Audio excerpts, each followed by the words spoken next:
काय झालंय? तू काय बोला नाही, काय व्हाय नाही सकाळपासून? काय नाही झालं अहो. तो सांग म्हण. अहो काय सांगायचंय तुम्हाला, आपल्याला पहिली मुलगी झाली का नाही तेव्हा घरातले लय चांगलं वागत होते अहो माझ्यासोबत.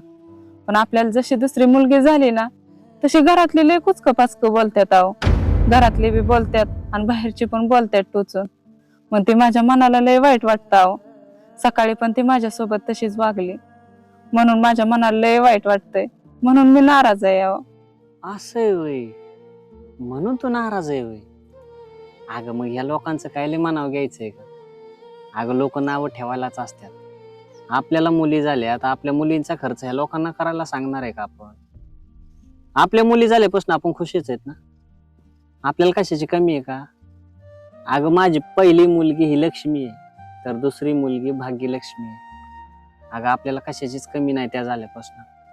माझ्या लेकी सोनपावलांनी आल्यात, आपल्या घराचं गोकुळ झाले, आपलं उत्पन्न वाढलंय, आपल्याला घर झालं, गाडी झाली. मग या लक्ष्मीच्या पावलांनीच आल्यात ना. मग या लोकांचा काय विचार करायचा आपण? आपल्या पोरींना आपण चांगलं शिक्षण द्यायचं, त्यांना त्यांच्या पायावर उभा करायचं.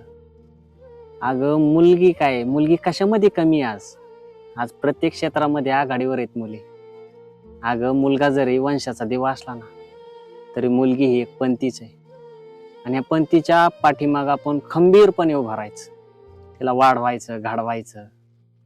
आपल्याला कशाचंच कमी नाही ह्या मुली झाल्यापासून. आणि लोक आहेत ना, नावं ठेवतात ना, ह्या लोकांना जास्त किंमत नाही द्यायची. आपण आपल्या कामामध्ये व्यस्त राहायचं, लोकांच्या बोलण्याकडे लक्ष नाही द्यायचं. समजलं का? आणि तुला जिथं कमी पडतंय ना तिथं मला सांगायचं, खचून जायचं नाही. हा